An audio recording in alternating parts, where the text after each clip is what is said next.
आदरणीय मेरे प्रिय दोस्तों और भक्तों, महाभारत युद्ध में जब 10 दिन बीत गए तब युधिष्ठिर को युधिष्ठिर की सुरक्षा पर विशेष ध्यान क्यों दिया जाने लगा।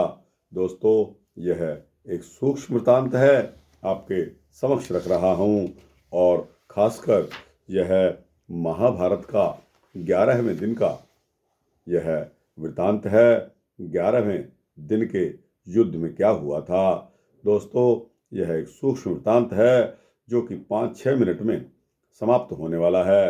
अतः आपसे विनती है कि महाभारत के 11वें दिन के युद्ध को आप छोड़कर न जाएं।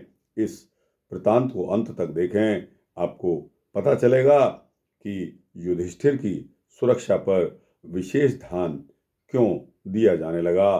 तो दोस्तों, बिना समय गवाए आइए इस सूक्ष्म वृत्तांत को शुरू करते हैं।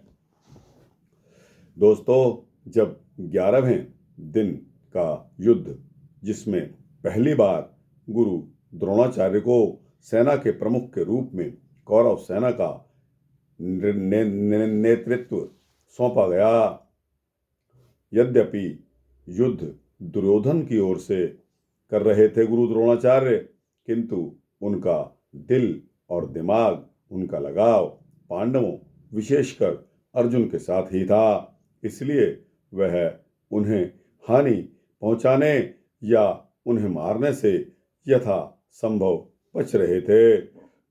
यह बात कर्ण और दुर्योधन से भी छिपी नहीं रह सकी।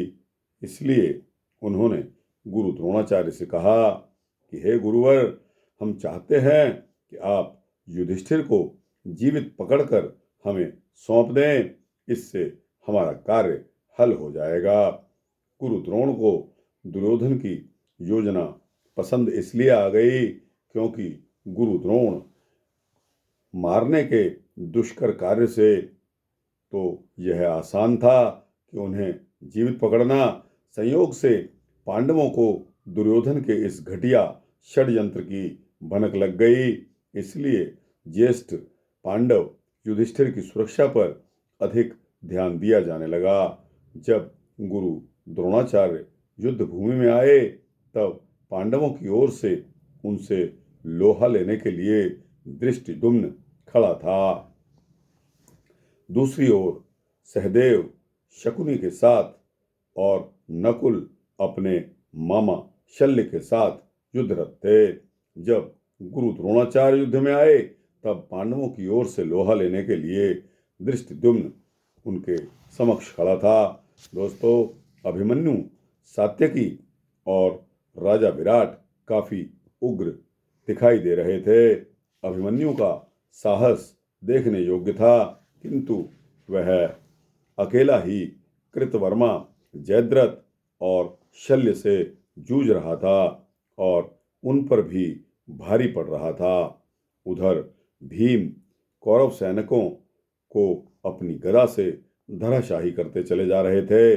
जब उनकी गदा के प्रहार से शल्य अचेत होकर गिर पड़े तो कौरव सेना में भगदड़ मच गई। अपनी सेना को हतोत्साहित देखते हुए गुरु द्रोणाचार्य बहुत हताश थे, किंतु वह अब भी युधिष्ठिर की तलाश ही कर रहे थे ताकि युधिष्ठिर को पकड़कर उनको दुर्योधन को सौंप दिया जाए। काफी ढूंढने के पश्चात उन्हें युधिष्ठिर का रथ दृष्टिगोचर हुआ।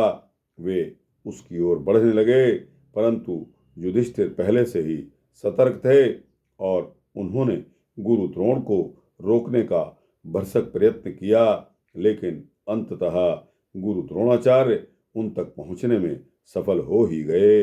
वे उन्हें पकड़ने ही वाले थे कि पांडव सेना में शोर मच गया, राजा युधिष्ठिर को बचाओ, अन्यथा गुरु द्रोण उन्हें पकड़कर ले जाएंगे। यह सुनते ही अर्जुन न जाने अचानक कहां से प्रकट हो गए और गुरु द्रोण के सम्मुख आकर उन पर बाणों की वर्षा अर्जुन ने शुरू कर दी। विवश होकर गुरु द्रोण को पीछे हटना पड़ा। इस तरह युधिष्ठिर की जान बचाई जा सकी। तो दोस्तों, यह 11वें दिन का युद्ध था, जिसमें बड़े भैया युधिष्ठिर की सुरक्षा को बढ़ा दिया गया, उनकी सुरक्षा पर विशेष ध्यान दिया गया। दोस्तों, यह सूक्ष्म वृत्तांत यहाँ समाप्त होता है। आपको कैसा लगा? अच्छा लगा हो तो इसको लाइक और शेयर करिए, अपने दोस्तों, भक्तों, मित्रों, जिज्ञासुओं तक भेजना। इस चैनल को सब्सक्राइब करेंगे तो आपको इसी तरह के सूक्ष्म भक्ति वृत्तांत मिलते रहेंगे। दोस्तों, कमेंट्स बॉक्स में जाकर अपनी राय देना न भूलें। आपके कमेंट्स, आपकी विचार मेरे लिए बहुमूल्य हैं। जय श्री कृष्ण, जय श्री राधा कृष्णा।